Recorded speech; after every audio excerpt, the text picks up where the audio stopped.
देखो सरफेस जो केमिस्ट्री है, सरफेस केमिस्ट्री के हमें दो पार्ट्स पढ़ते हैं इस बार। वैसे तो इसके 3 पार्ट्स में हम इस चैप्टर को डिवाइड कर रखा है, लेकिन 2 को हमें पढ़ना ही पड़ना है। कौन कौन से? एडजॉर्प्शन के बारे में हमें पढ़ना है और एक हमें पढ़ना है किसके बारे में? कोलाइड्स के बारे में। ये 2 इंपोर्टेंट टॉपिक है, एडजॉर्प्शन और कोलाइड्स। एडजॉर्प्शन मेरे हिसाब से कोशिश रहेगी कि आज आपका कंप्लीट हो जाए मैक्सिमम। तो एडजॉर्प्शन की अगर हम बात करते हैं, इसमें क्या क्या टॉपिक आएंगे? सबसे पहले हम बात करते हैं कि एडजॉर्प्शन होता क्या।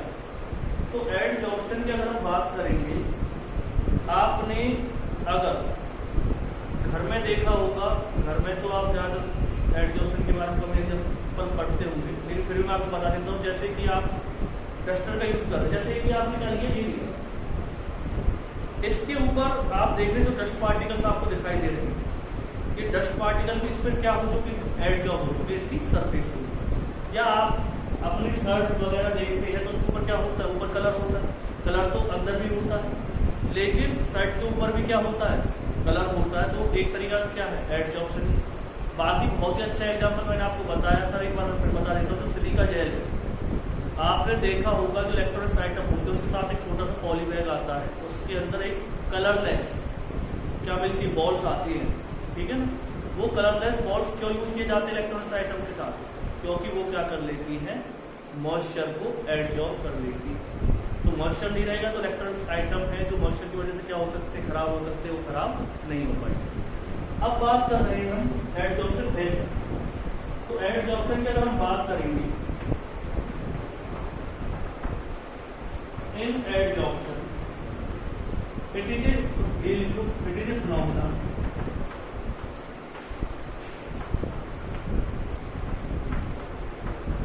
in which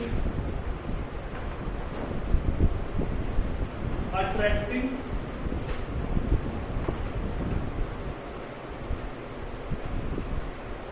and retaining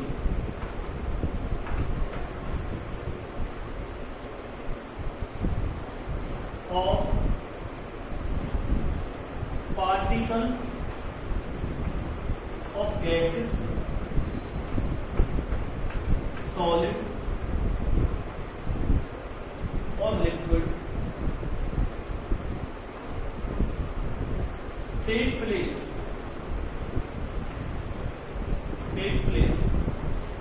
on the surface of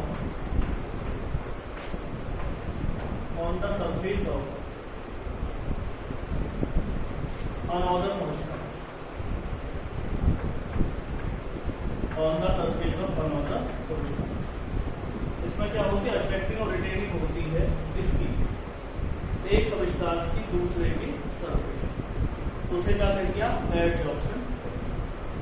जो एडजॉर्प्शन है इसके 2 पार्ट्स होते हैं, एक को क्या कहते हैं?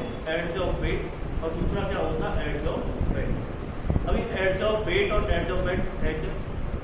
एडजॉर्बेंट जैसे कि मैंने आपको बताया था सिलिका जेल, सिलिका जेल की जो सरफेस है या जो सिलिका जेल है वो किसी तरह काम करता है? एडजॉर्बेंट।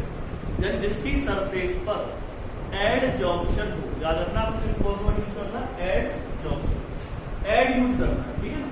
तो जिसकी सरफेस पर कोई एडजॉर्प्शन हो रहा है उसे क्या कहेंगे आप? एडजॉर्बेंट कहेंगे। और जो एडजॉर्ब हो रहा है उसे क्या कहते हैं? एडजॉर्बेट। जिसकी सरफेस पर एडजॉर्प्शन हो रहा है उसे क्या कहते हैं? एडजॉर्बेट। और जो एडजॉर्ब हो रहा है उसे क्या कहते हैं? एडजॉर्बेट। जैसे कि मैंने अभी थोड़ी देर पहले आपको बताया था, जैसे वॉल है, वॉल के ऊपर आपने क्या किया है? पेंट किया है।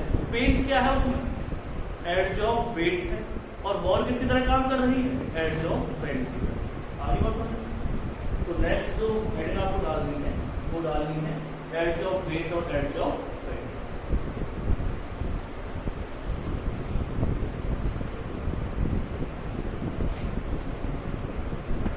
एडजॉर्बेंट। तो हम बात कर रहे थे जैसे कि कोई सरफेस है, उसकी कोई सबस्टेंस है जिसकी सरफेस पर क्या हो रहा है? कोई सबस्टेंस एडजॉर्ब हो रहा है। तो ये क्या है? इसमें एडजॉर्बेंट है। जिसकी सरफेस पर क्या हो रहा है, एडजॉर्प्शन हो रहा है। और जो ये डॉट डॉट जो पार्टिकल्स मैं आपको दिखा रहा हूं वो क्या है, एडजॉर्प्शन। और ये फिनोमेना को क्या कहते हैं, एडजॉर्प्शन।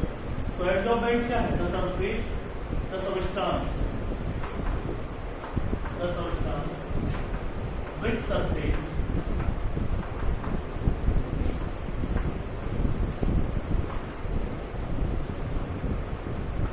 adsorption occurs,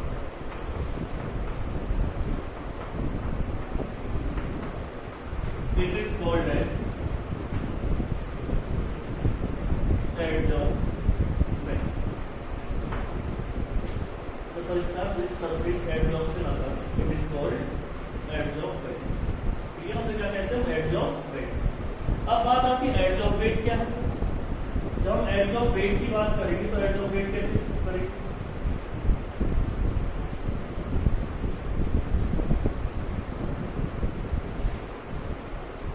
adsorbent. तो एडजॉर्बेंट क्या होता है, the substance which adsorb on the surface of adsorbent.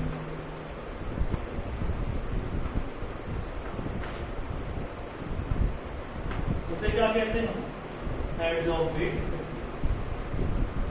ठीक है, एग्जाम्पल क्या लिखेंगे, adsorption of moisture on the surface of silica chair. Example अगर आपको पूछे तो क्या होगा, adsorption of moisture on the surface of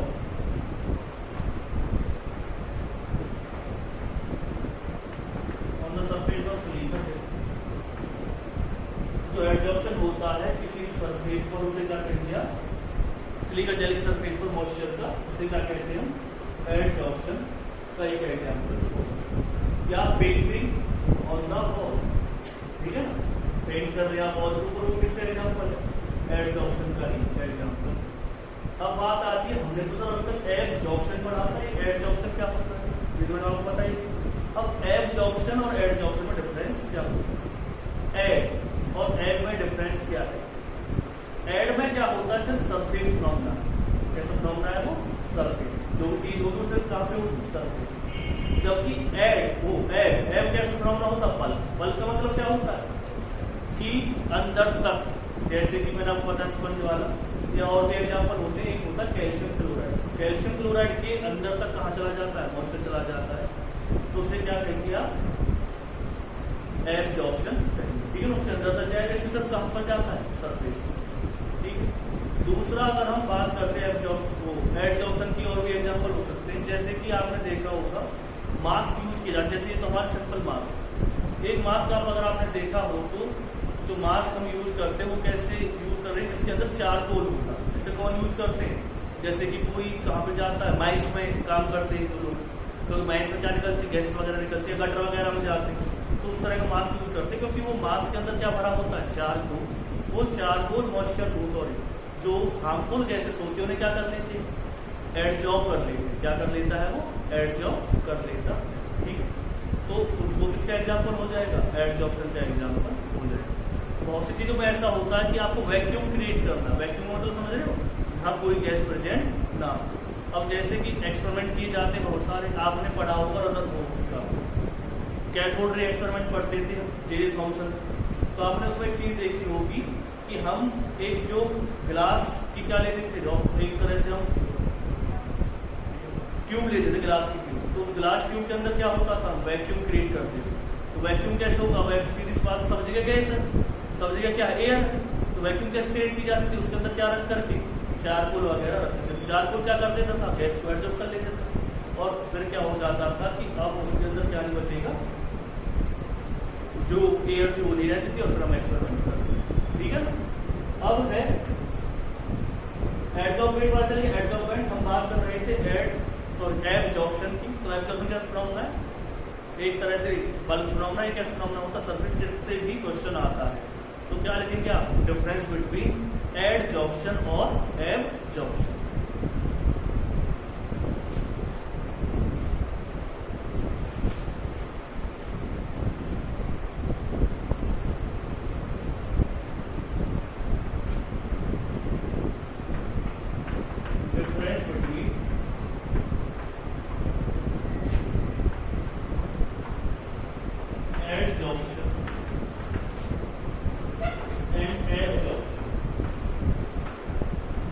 adsorption और एब्जॉर्प्शन में क्या डिफरेंस होता है? तो जो एडजॉर्प्शन और एब्जॉर्प्शन की हम बात कर रहे हैं, मैंने अभी आपको बताया था कैसे फिनोमेना होता है, सरफेस फिनोमेना होता है, कैसे फिनोमेना होता है, बल्क फिनोमेना। तो क्या लिखेंगे आप? एडजॉर्प्शन, और एक क्या बना लेंगे आप? दो कॉलम बनाएंगे, एक में क्या लिखेंगे? एब्जॉर्प्शन। इसमें क्या आएगा? It is a surface phenomena.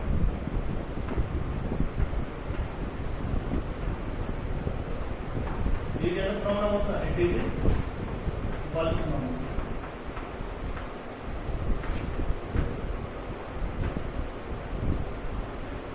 अब एडजॉर्प्शन करेंगे हम, तो एडजॉर्प्शन में क्या होता है? इनिशियली तो रेट ऑफ रिएक्शन क्या रहेगा? क्यों इनिशियली हाई हो रही है? जब सरफेस वैकेंट है तब तक तो क्या होगा? फास्ट होगा। अब सरफेस ही क्या होगी? फिल होगी, तो अब एडजॉर्प्शन हो गई। लेकिन एब्जॉर्प्शन कैसा होता है? यूनिफॉर्म। उसका जो रेट है वो कैसा होगा? यूनिफॉर्म होगा, क्योंकि उसमें हमेशा ही क्या होना है? एब्जॉर्प्शन बल्ब के अंदर होना है ना। तो जब तक उसमें जितनी भी कैपेसिटी है एब्जॉर्ब करने की तब तक करेगा, लेकिन रेट क्या रहेगा? यूनिफॉर्म रहेगा। इसमें क्या होता है? पहले का रेट क्या हो जाता है? फास्ट, फिर क्या हो जाता है? तो क्या लिखेंगे? इनिशियली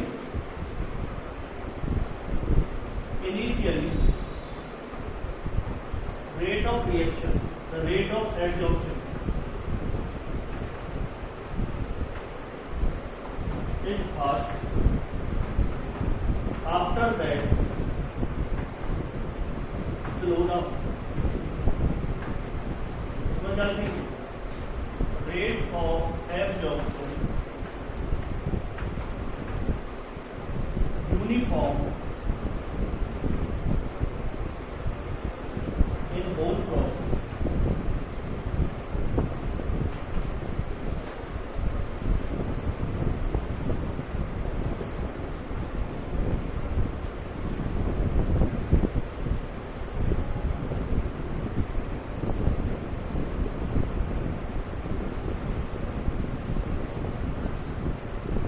फिर उसके बाद क्या आएगा? छोटी छोटी टर्म्स है इसमें, ज्यादा मतलब ये जो चैप्टर है छोटी छोटी टर्म्स से मिलने वाला है। जैसे 1 मार्क्स के क्वेश्चन की टाइप के क्वेश्चन है, ठीक है। जैसे आप बहुत सारे पढ़ते हैं, टिंडल इफेक्ट 9th क्लास में पढ़ते हैं, ब्राउनिंग मूवमेंट वगैरह पढ़ते हैं, मिसाइल्स फॉर्मेशन आपने पढ़ा होगा। तो ये बहुत सी चीजें आपने इसकी पढ़ ली रहती है, ठीक है ना।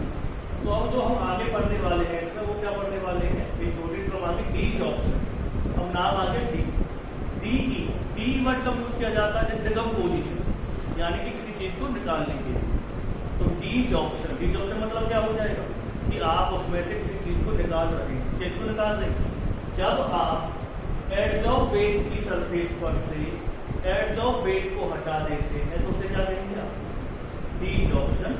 जैसे कि आपने देखा होगा पेंट को हटा दें, द्वार पेंट करते हैं ना, पेंट को हटा दें, तो वॉल से पेंट को हटा दिया आपने, तो क्या एग्जाम्पल किसका हो जाएगा? वो डीजॉर्प्शन।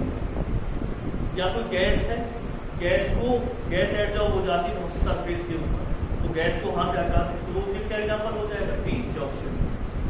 अब है एक और छोटी टर्म आती है इसके अंदर, ऑक्लूजन।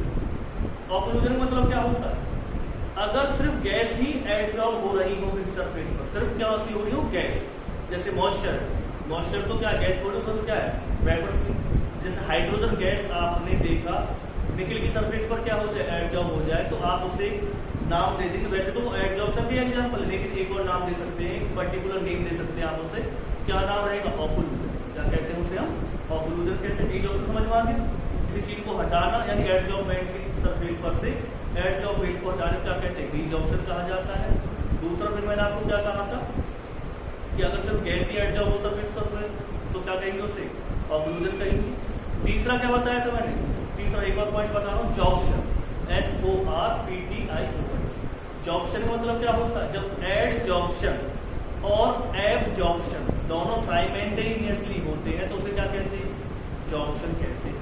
जैसे कि आप डाई करते हैं, डाई आपने देख रखी, डाई किस पे करते हैं, किसी भी उस पे कर रहे हैं, क्लोथ्स पे या फाइबर के ऊपर डाई की जा रही है, तो आप देखेंगे जो डाई हो रही है वो कहाँ पे होगी, सरफेस पर भी होगी और अंदर भी होगी पॉलीथीन। तो किसका एग्जाम्पल आ जाएगा, वो एग्जाम्पल आएगा जॉब्शन का। एक और अच्छा एग्जाम्पल मैं बता दूं, जैसे चौक आपने, चौक को अगर आप इंक के अंदर डिप करते हैं सिर्फ 1 मिनट के लिए और आपने निकाल दिया, तो वो सिर्फ एग्जाम्पल किसका रहेगा, एडजॉर्प्शन। क्योंकि अगर आप इस चौक को तोड़ेंगे तो अंदर आपको इंक दिखाई नहीं देगी। लेकिन अगर आप इसे कम से कम बहुत टाइम तक के लिए रखते हैं तो कुछ दिनों के बाद क्या पता चलेगा, तो आपको इसमें क्या दिखाई देगी, इंक दिखाई देगी। कहाँ, जब आप इसे तोड़ेंगे तो अंदर में क्या चली जाएगी, इंक चली जाएगी। सरफेस पर तो इंक रहेगी, कहाँ भी चली जाएगी, अंदर भी इंक चली जाएगी। तो वो किसका एग्जाम्पल आ जाएगा, जॉब्शन का। यानी सरफेस पर भी क्या हो रहा है, फिनोमेना हो रहा है और बल्क में भी हो रहा है। ठीक है ना। नेक्स्ट 3 टर्म्स हमें पढ़नी है। पहली टर्म जो हम पढ़ने वाले हैं कौन सा है, डीजॉर्प्शन। तो डीजॉर्प्शन क्या होता है, it is a process of removal, it is a process of removal, it is a process of removal of adsorbate on the surface of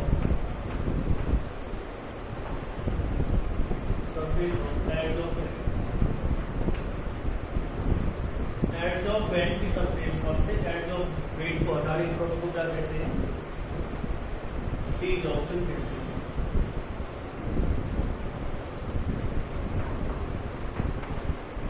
removal of moisture,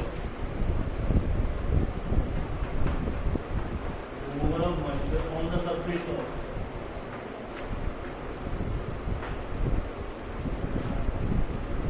स्लीवा gel. जो मैंने लास्ट आपको difference लिखवाया था adsorption और absorption का, तो मैं वहां पर आपको एब्जॉर्प्शन का एग्जाम्पल लिखवाना भूल गया। तो एब्जॉर्प्शन का मैं एग्जाम्पल ले सकते हैं, वो क्या कहते हैं एडजॉर्प्शन का। तो मैंने बता दिया सिलिका जेल वाला। एब का क्या होगा, absorption of moisture in calcium chloride. Calcium chloride में जो मॉइस्चर वो कहाँ तक चला जाता है, बल्ब तक चला जाता है, तो उसे क्या कहेंगे आप, एब्जॉर्प्शन। ठीक है ना, absorption of moisture in silica gel. किसमें एब्जॉर्प्शन कर रहे हैं आप, silica gel, calcium chloride, silica gel में देखना कैल्शियम क्लोराइड। नेक्स्ट मैं आपको बताने वाला था ऑक्लूजन के बारे में। If only gas is adsorbed on the surface of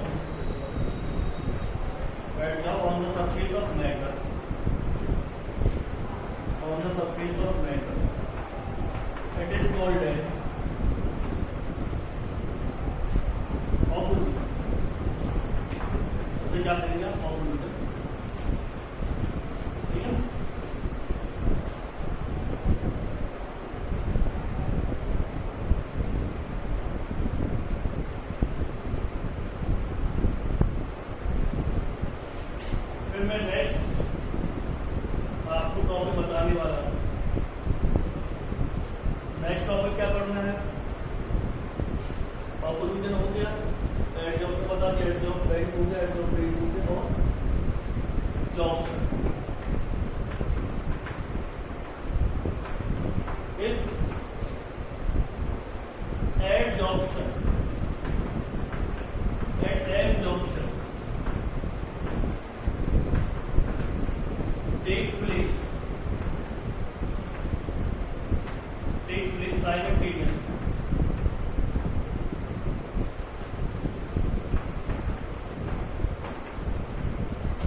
It is called as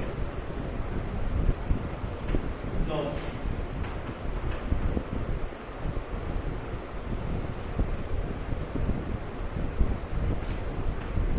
drawing on the cloth, तो ड्राई की जाती है ऊपर तो उसे क्या कहेंगे, ऑप्शन।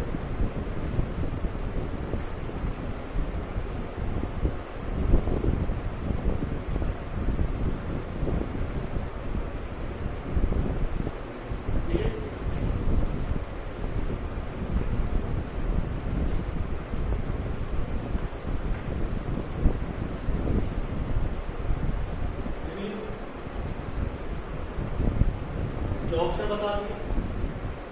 अब है इसके बाद एक क्वेश्चन बहुत पूछा जाता है, why adsorption is always exothermic. जो एडजॉर्प्शन है वो ऑलवेज एक्सोथर्मिक क्यों होता है? तो एक्सोथर्मिक होने का इसका रीजन, एक्सोथर्मिक होने का रीजन है एडजॉर्प्शन का, लेकिन जो नहीं हमेशा ही हो, 99% कह सकते हो, एक दो केस ऐसे हो सकते हैं जिसमें एडजॉर्प्शन क्या होता है, एक्सोथर्मिक नहीं होता। ठीक है, बाकी सब केस में क्या होता है, एक्सोथर्मिक होता है। फिर कुछ चीजें हैं कि एडजॉर्प्शन किस तरह से काम करता है। तो पहले हम पढ़ रहे हैं किसके बारे में, मैकेनिज्म ऑफ एडजॉर्प्शन, यानी कि एडजॉर्प्शन क्यों सरफेस पर काम करता है।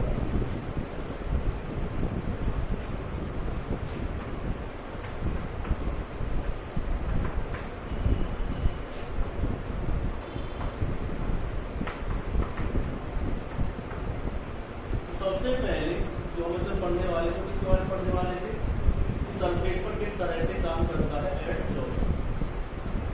आपने देखा है कि अगर आप एक जग ले रहे हो और उसके अंदर आपने पानी भर दिया, तो पानी के जो पार्टिकल्स है, जो अंदर की तरफ पार्टिकल्स, वो आपस में क्या बनाएंगे, अट्रैक्शन फोर्स बनाएंगे। यानी कि ये एक पार्टिकल लिया है तो आप देखेंगे इसमें चारों तरफ से क्या लगेगा, फोर्स लगेगा। इन फोर्स को क्या कहते हैं, मतलब कि ये सब तरह से क्या कर रहे हैं, इक्वल फोर्स लग रहा है, यूनिफॉर्म फोर्स काम कर रहा है इसमें यूनिफॉर्म।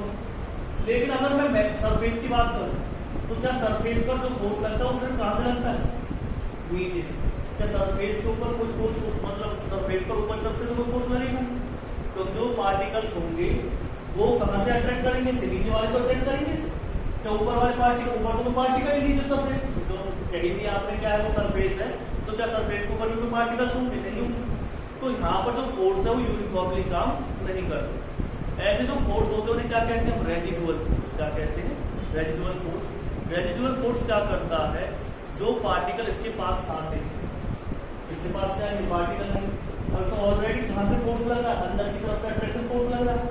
तो जो पार्टिकल सरफेस पर आएंगे तो कहाँ पे अट्रैक्ट कर लिया जाता है, ऊपर की तरफ तो कोई फोर्स काम ही नहीं करता, कहाँ पे फोर्स का काम कर रहा है, अंदर की तरफ काम कर रहा है, तो वो कहाँ पे अट्रैक्ट हो जाते हैं, अंदर तरफ चले जाते हैं, कहाँ, सरफेस पर। तो सरफेस पर जो रेजिडुअल फोर्स है, जितना ज्यादा सरफेस एरिया ज्यादा होगा, या जितनी बड़ी वॉल होगी उतनी ज्यादा आप पेंटिंग कर सकते हैं। क्यों कर सकते हैं, क्योंकि वहां पर जितनी ज्यादा सरफेस होगा उतना ज्यादा ही वहां पर रेजिडुअल फोर्स क्या रहेंगे, ज्यादा रहेंगे, और वो ज्यादा क्या कर पाएगा, उसे अट्रैक्ट कर पाएगा। अगर किसी सरफेस पर एक बार वो सबस्टेंस एडजॉर्ब हो जाए तो अब तो वो सरफेस रही, क्योंकि उसके ऊपर तो क्या हो गया, एडजॉर्ब हो गई ना कुछ चीज, तो वहां पर रेजिडुअल फोर्स डिक्रीज हो जाते हैं। क्या हो जाते हैं, रेजिडुअल फोर्स, शुरू में रेजिडुअल फोर्स क्या होते हैं, ज्यादा होते हैं, स्ट्रॉन्ग होते हैं। क्यों स्ट्रॉन्ग होते हैं, क्योंकि ऊपर से कोई भी अट्रैक्टिव फोर्स काम नहीं कर रहा, सिर्फ कहां से अट्रैक्टिव फोर्स काम कर रहा है, नीचे से। तो अगर कोई इसकी सरफेस पर आएगा तो जो नीचे वाले पार्टिकल उस अपनी तरफ क्या करते हैं, अट्रैक्ट करते हैं, और वो चीज कहां पर रह जाती है, सरफेस पर ही रह जाती है। लेकिन अगर कोई सब्सटेंस एक बार एडजॉर्ब हो गया किसी सरफेस के ऊपर, तो सीधी सी बात है वो बॉन्ड बना लेगा, इंटरेक्शन फोर्स बना लेगा किसके साथ, सरफेस के साथ। अब सरफेस के ऊपर तो कोई भी क्या नहीं रहेगा, फोर्स काम नहीं करेगा, क्योंकि वो तो पहले किसने ऑक्यूपाई कर लिया, जो सबस्टेंस उसके ऊपर एडजॉर्ब हो गया है। हाँ, ये हो सकता है कि जो सबस्टेंस उसके ऊपर आया है, जो सबस्टेंस एडजॉर्ब हुआ है, वो किसी दूसरे सबस्टेंस को क्या कर दे, एडजॉर्ब कर दे। ठीक है ना। तो मैंने क्या बताया है, जो भी रीजन होता है एडजॉर्प्शन, तो वो क्या होते हैं, strong residual force on the surface. वो किस वजह से बनते हैं, ड्यू टू द, जो क्या कहते हैं, वो यूनिफॉर्म जो होता है, यूनिफॉर्म क्या होगा, अट्रैक्शन फोर्स रहेगा, वो absence of uniform attraction force on the surface. ठीक है ना। तो वहां पर एक तरह की फोर्स काम करता है, उसे क्या कहते हैं, रेजिडुअल फोर्स कहते हैं। और वो रेजिडुअल फोर्स स्ट्रॉन्ग रहेगा कंपेयर टू किसके, बल्क के कंपेयर में सरफेस पर जो ज्यादा स्ट्रॉन्ग है, तो बल्क में सब तरह से फोर्स लगा है। लेकिन जो सरफेस है, सरफेस पर एक अंदर की तरफ फोर्स काम कर रहा है, उसे क्या कहते हैं? रेजिडुअल फोर्स कहते हैं। अब इसमें क्या होगा, उसमें चारों तरफ से फोर्स लगा है। तो यहाँ पे कोई पार्टिकल है तो उससे ये भी अट्रैक्ट करेगा, इधर से अट्रैक्ट हो रहा है, इधर से अट्रैक्ट हो रहा है, लेकिन इधर से अट्रैक्ट हो रहा है। इसमें कहीं ऐसा फोर्स तो है नहीं जो सिर्फ कहां से काम कर रहा है, नीचे से काम कर रहा है। इसमें कौन सा फोर्स है? ऊपर से काम कर रहा है, नीचे से काम कर रहा है। इसमें सिर्फ कहाँ है फोर्स? तो सिर्फ नीचे की तरफ क्या करेगा? अट्रैक्ट करेगा। तो जितना ज्यादा सरफेस एरिया रहेगा उतना ही रेजिडुअल फोर्स क्या होगा? स्ट्रॉन्ग होगा। और जितना ज्यादा रेजिडुअल फोर्स क्या रहेगा? स्ट्रॉन्ग रहेंगे, उतना ही पार्टिकल क्या हो जाएंगे? ज्यादा अट्रैक्ट होंगे सरफेस। और जितना ज्यादा सरफेस एरिया होता है उतना ही रेजिडुअल फोर्स क्या रहती है? स्ट्रॉन्ग रहते हैं। और जब कोई सरफेस एरिया ऑक्यूपाई कर लिया जाता है तो रेजिडुअल फोर्स क्या हो जाते हैं? डिक्रीज। ठीक है, लिखो।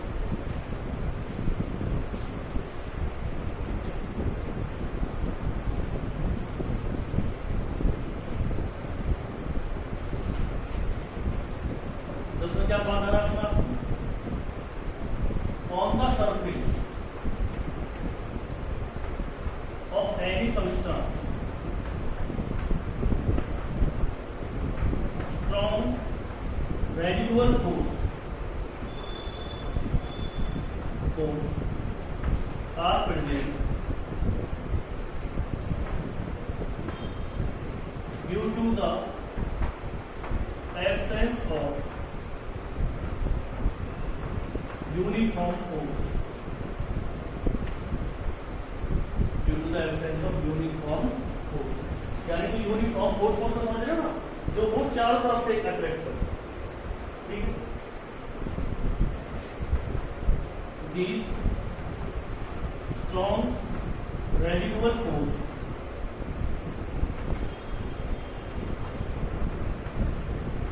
Attracts the as of weight on the surface of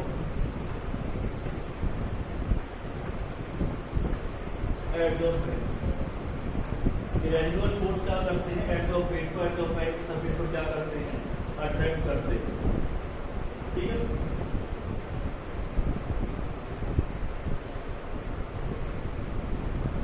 कोई दिक्कत?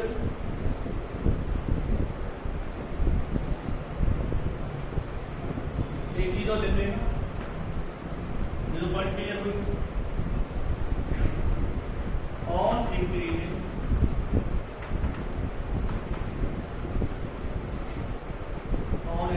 द एज ऑफ वैल्यू और age option, on increasing the age option residual force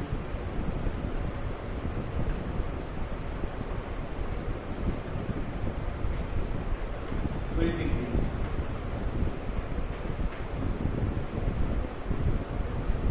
residual force क्या हो जाएगा? डिक्रीज हो जाएगा। अगर आप एज ऑफ इंक्रीज कर देंगे तो रेजिडुअल फोर्स क्या हो जाएगा? आ जाओ सर। क्यों? तो सरफेस तो ऑक्यूपाई हो जाएगी। अब इस पर भी क्या करने लगेगा? यूनिफॉर्म फोर्स लगने लगेगा। तो सरफेस पर कोई भी सब्सटेंस एड जो हुआ वो अपनी तरफ खींचेगा, पार्टिकल्स को ये अंदर तरफ जाने की कोशिश करेंगे, तो वहां पर क्या हो जाएगा? रेजिडुअल फोर्स क्या होने लगेगी? रेजिडुअल फोर्स एक तरह का अट्रैक्टिव फोर्स जो सरफेस पर काम करता है। अब है इसके बाद मैंने अभी एक चीज बताई थी कि एक्सोथर्मिक क्यों होती है? Why adsorption is exothermic in nature. तो इसका रीजन क्या है? एक टॉपिक जो आपका रह रहा है, बहुत दिक्कत देता है थर्मोडायनामिक्स में, del G equal to del H minus D del. Del G क्या होती है? गिव्स फ्री एनर्जी। जब भी कोई रिएक्शन होती है तो वहां पर एक चीज आपको हमेशा याद रखनी है, डेल जी का लिंक होती है नेगेटिव। यानी कि अगर कोई काम अपने आप हो रहा है, स्पॉन्टेनियसली हो रहा है, तो स्पॉन्टेनियस मतलब क्या होता है? स्पॉन्टेनियस मतलब ये है कि जैसे कि आपने मोमबत्ती को जलाया तो वो अपने आप जलती रही, आपने कोई अलग से कोई एक बार आपने जला दिया तो अपने आप जलती रही। वो अलग बात होगी कि हवा जल गई तो बंद हो गई, लेकिन आपने तो एक बार इनिशिएट कर दिया ना उसे। जैसे कि ऊपर से पानी डल रहा है इस पार्ट से, वो अपने आप डलता रहेगा। तो ऐसे जो प्रोसेस होते हैं क्या कहते हैं? स्पॉन्टेनियस, यानी कि जिसे करने के लिए आपको किसी और एक्सटर्नल फोर्स की जरूरत ना पड़े। ठीक है ना? अब डेल जी हम चाहते हैं जो एडजॉर्प्शन है वो तो अपने आप सरफेस पर होता रहना चाहिए, तो डेल जी क्या होनी चाहिए? हमेशा नेगेटिव। अगर आपको कोई प्रोसेस क्या करना है? स्पॉन्टेनियस करना है तो डेल जी डेल जी नेगेटिव है तो प्रोसेस कैसा हो जाएगा, स्पॉन्टेनियस हो जाएगा। हम एक साथ साथ स्पॉन्टेनियस मतलब समझ लेंगे, those process which take place in itself और बाय इनिशिएशन, तो उसे क्या कहते हैं, उसे स्पॉन्टेनियस प्रोसेस कहते हैं, ठीक है। तो अगर डेल जी नेगेटिव है तो प्रोसेस कैसा होगा, स्पॉन्टेनियस प्रोसेस होगा। अब हम बात कर रहे हैं कि प्रोसेस कैसा होना चाहिए, एक्सोथर्मिक। और एक्सोथर्मिक कब पॉसिबल है, जब डेल एच क्या हो, नेगेटिव। अगर डेल एच नेगेटिव है तो प्रोसेस कैसा होता है, एक्सोथर्मिक। एक्सोथर्मिक मतलब समझ लो उसमें से हीट निकलेगी। और डेल एच अगर कैसा है, पॉजिटिव, तो प्रोसेस कैसा हो जाएगा, एंडोथर्मिक। मैंने कहा है कि डेल एच हमारा नेगेटिव आना चाहिए, ठीक है। अब एक बात ये बताओ, कोई गैस इस रूम के अंदर है और आप उसे किसी मेटल सरफेस पर एडजॉर्ब कर लें, वहां पर क्या होगा, एक तरह की बाउंडेशन होगी उसकी। एंट्रोपी जिसे हम एस से रिप्रेजेंट करते हैं, किससे रिप्रेजेंट करते हैं, एस से। एक बात ये बताइए, मैं एक चीज बताना चाह रहा हूं, जब एंट्रोपी का मतलब क्या होता है, रैंडमनेस। रैंडमनेस अगर बढ़ती है तो जो डेल एस है उसकी वैल्यू क्या आती है, पॉजिटिव। लेकिन अगर रैंडमनेस घटेगी तो डेल एस की वैल्यू क्या आएगी, नेगेटिव। मेरा क्वेश्चन आपसे ये है कि आपने किसी गैस को पहले जो रूम के अंदर थे उसे एक मेटल सरफेस पर क्या करवा दिया, एडजॉर्ब करवा दिया, तो उसकी एंट्रोपी घटेगी या बढ़ेगी,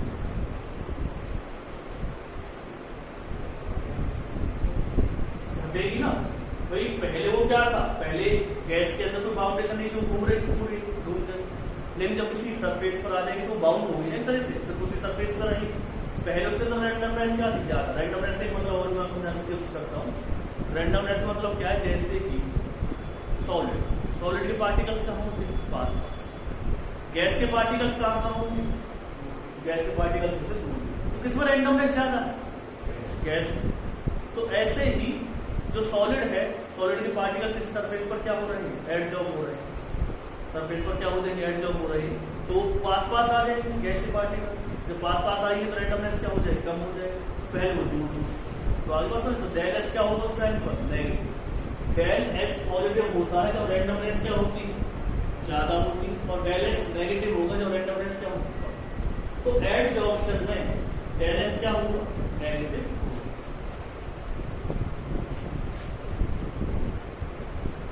तो डेल जी इक्वल टू क्या दे रखा था, डेल एच। तो स्पॉन्टेनियस प्रोसेस के लिए बता दिए डेल एच क्या होना चाहिए, नेगेटिव होना चाहिए। अगर रिएक्शन कैसी, एक्सोथर्मिक। अब है डेल एस, जो डेल एस आपको दे रखा है वो कैसा होना चाहिए, डेल एस होना चाहिए नेगेटिव होगा किसमें, एडजॉर्प्शन में, और मैं वो आपको बता भी चुका। क्लियर हो गया। फिर उसके बाद क्या है, हमने इक्वेशन ली डेल जी इक्वल टू क्या है, डेल एच माइनस में टी डेल। हमने डेल जी हमें क्या चाहिए, नेगेटिव। हमने क्या लिख दिया, नेगेटिव। हमें डेल एच निकालना है कि नेगेटिव होगा या पॉजिटिव होगा, ठीक है। टी टेम्परेचर है, टेम्परेचर ज्यादा क्या होगा, पॉजिटिव लिखिए। डेल एच कैसा हो गया, नेगेटिव। कैसा हो गया, नेगेटिव। नेगेटिव नेगेटिव क्या हो जाएगा, पॉजिटिव। Del H. अब एक बात ये बताइए, डेल जी कब नेगेटिव पॉसिबल है, डेल जी तब नेगेटिव पॉसिबल है जब डेल एच की वैल्यू क्या हो, नेगेटिव। तो बीच वाला टर्म तो क्या है, पॉजिटिव। अब तो एक रास्ता बताइए, डेल एच कैसा हो जाए, नेगेटिव हो जाए, तब तो डेल जी की वैल्यू क्या आएगी, नेगेटिव आएगी। तो आपको एक माइंड में रखना है कि अगर हमने देखा और डेल जी नेगेटिव होना जरूरी, तो आपने इसमें अगर हम इस प्रोसेस को देखें ध्यान से तो हमें पता चला कि डेल जी क्या हो गया, डेल जी हो गया इस केस में क्या, नेगेटिव करना है। और वो कब पॉसिबल है, जब डेल एच क्या रहेगा, नेगेटिव रहेगा। और वो इससे पता चलता है कि जो एडजॉर्प्शन है वो हमेशा कैसा होगा, एक्सोथर्मिक होगा, क्योंकि हमें डेल जी क्या लाना है, नेगेटिव। और वो तभी पॉसिबल जब डेल एच क्या होगा, नेगेटिव होगा। और हमने जब पूरे प्रोसेस देखा, अगर हमने इसकी वैल्यू नेगेटिव रख दी और यहाँ पे क्या रख दिया आपने, टी रख दिया, यहाँ पे क्या दे रखा है, डेल एच। तो डेल जी की वैल्यू क्या लानी है, हमें नेगेटिव लानी है। अगर हम इससे डेल जी की वैल्यू नेगेटिव तब भी आ सकती है जब डेल एच क्या होगा, नेगेटिव। तो अगर हमने यहाँ पे डेल एच में पॉजिटिव रख दी तो डेल जी में क्या हो जाएगा, पॉजिटिव हो जाएगा। पॉजिटिव क्या होता है, पॉजिटिव होता है। और मैंने इसे नेगेटिव लिख दिया, नेगेटिव जो नेगेटिव में वैल्यू आई वो क्या आई, नेगेटिव में जो आप वैल्यू लिखी वो क्या लिखी, ज्यादा लिखी टेम्परेचर, सीधी बात है, टेम्परेचर ज्यादा हो गया और विब्रेशन से डेल एच की वैल्यू क्या नेगेटिवली क्यों कम रहेगी, तब भी डेल जी क्या आंसर हो जाएगा, पॉजिटिव हो जाएगा। तो आपको याद रखना है कि हाई टेम्परेचर ज्यादातर केस में जब हम ले रहे हैं, तो लो टेम्परेचर जब हम ले रहे हैं और डेल एच की वैल्यू क्या दे रखी है आपको, नेगेटिव दे रखी है, तो प्रोसेस कैसा हो जाएगा, स्पॉन्टेनियस हो जाएगा। इसका सीधा सा मतलब ये है कि अगर डेल जी नेगेटिव तभी पॉसिबल है जब डेल एच क्या होगा, नेगेटिव होगा। इसका मतलब क्या है, प्रोसेस कैसा होता है, एक्सोथर्मिक होता है, तभी वो स्पॉन्टेनियसली हो पाता है। ठीक है, तो लिख लो।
Factors affecting the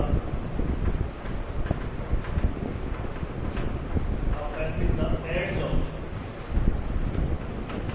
कौन से ऐसे फैक्टर हैं जो एडजॉस्ट पर क्या डालते हैं, इफेक्ट डालते हैं।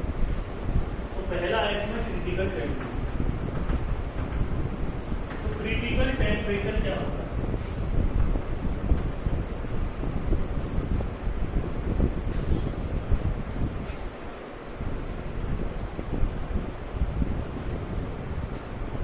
Critical temperature definition of the temperature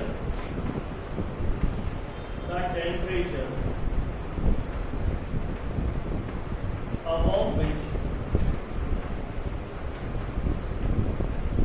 no liquefaction of gas takes place।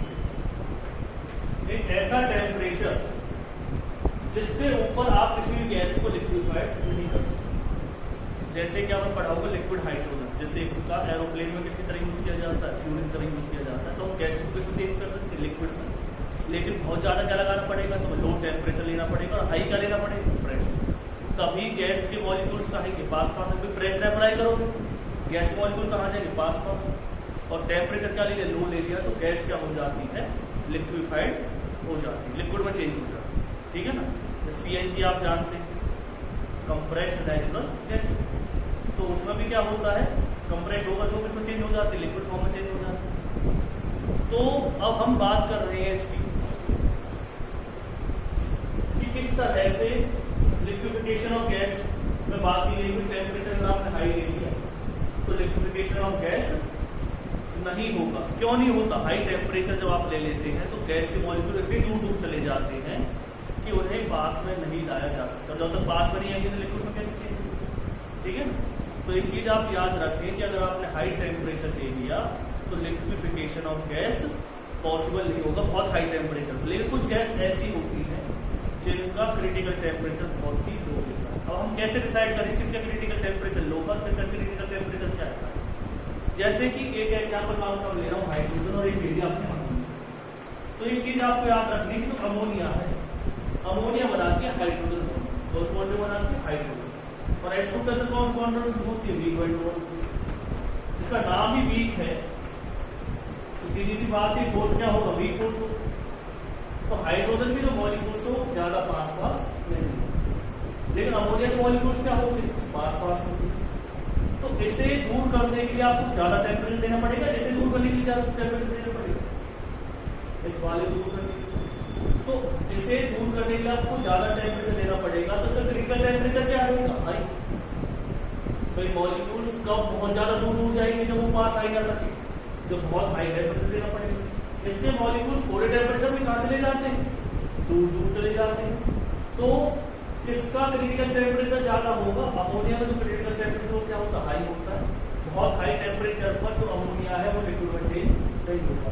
लेकिन हाइड्रोजन क्या होगा, 2 या 3 डिग्री सेल्सियस पर ही क्या हो जाती है, 2 या 3 डिग्री सेल्सियस पर ही वो क्या होगा, लिक्विफाइड नहीं होगा।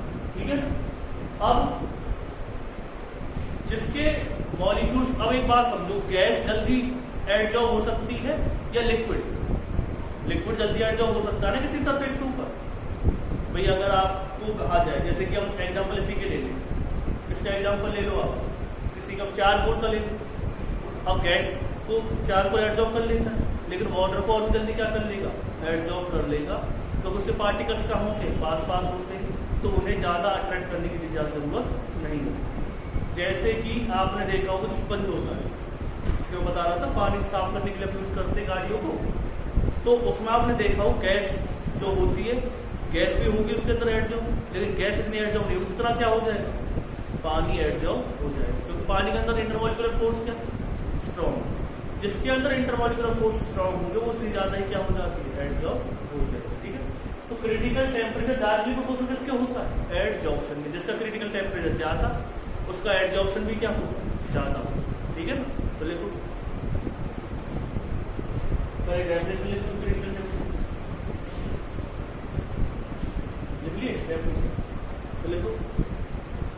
Critical temperature is directly proportional to the